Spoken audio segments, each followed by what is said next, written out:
بسم اللہ الرحمن الرحیم بہ نستعین وهو خیر ناصر و معین۔ سبق نمبر 22، علامات اور بعض ضروری فوائد۔ سقطہ والی جگہ پر تھوڑی دیر آواز بند کی جاتی ہے، سانس نہیں توڑا جاتا۔ قرآن کریم میں سقطہ 4 جگہ ہے۔ سورہ کہف کی شروع میں وَلَمْ يَجْعَلْ لَهُ عِوَجًا قَيِّمًا، سورہ یاسین رکوع 4 میں مِن مَرْکَدٍ هَذَا، سورہ قیامہ میں مَن رَاکٍ، سورہ مطففین میں کَلَّا بَل رَانَ۔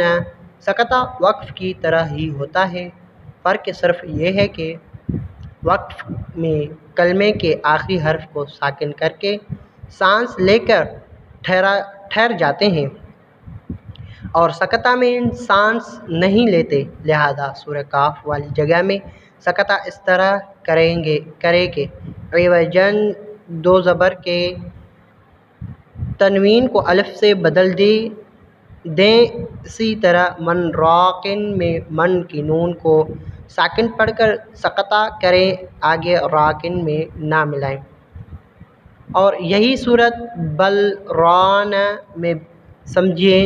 پہلے 2 موقعوں پر وقف کرنا بھی صحیح ہے،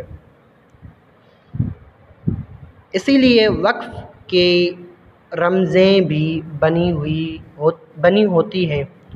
لام، قاف، سل، سلے، ان نشانات پر نہ ٹھہریے، ملا کر پڑھیں۔ عین رکوع کا نشان ہوتا ہے۔ وقف النبی، جس لفظ پر یہ وقف ہو وہاں ٹھہرنا سنت ہے۔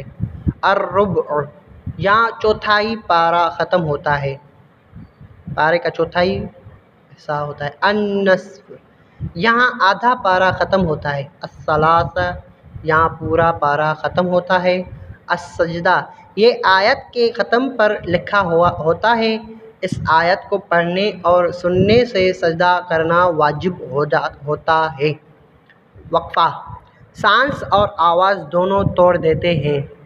امالہ کی معنی ہے جھکانا۔ مجرحہ، اصل میں مجراحہ تھا۔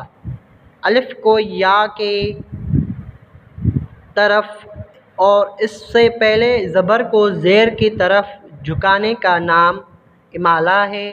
یہ قرآن میں صرف ایک جگہ سورہ ہود میں ہے۔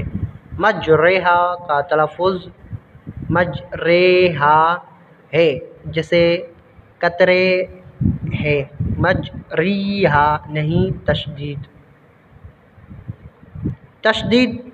تشدید والا حرف 2 دفعہ پڑھا جاتا ہے، پہلے ساکن پھر متحرک، اس لیے تشدید والے حرف کی ادائیگی میں 2 حرفوں کی دیر ہوتی ہے، مثلاً اب با سے اب با۔